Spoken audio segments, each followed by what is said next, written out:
بھٹو کی شراب نوشی، نصرت بھٹو کی صدر نکسن کے ساتھ رقص کی تصویر اور بینظیر بھٹو کی عریاں تصویر نے کتنے جیالوں کو پیپلز پارٹی چھوڑنے پر مجبور کیا۔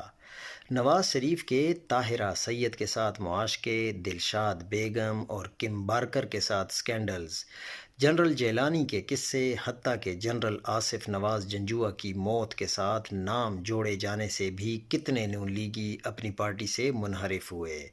زرداری خاندان اور شریف خاندان کی خواتین کے متعلق کی جانے والی خرافات کا تو ذکر ہی نہ کیجیے۔ جب یہ اس وقت نہیں ہو سکا تو آج عمران خان کے خلاف پروپیگنڈا کیسے کامیاب ہو سکتا ہے؟ ایسی خبریں صرف پہلے سے مخالف لوگوں کی تسکین کا باعث تو ہو سکتی ہیں، کسی بھی شخصیت کے حامیوں پر رتی بھر اثر نہیں ڈال سکتیں۔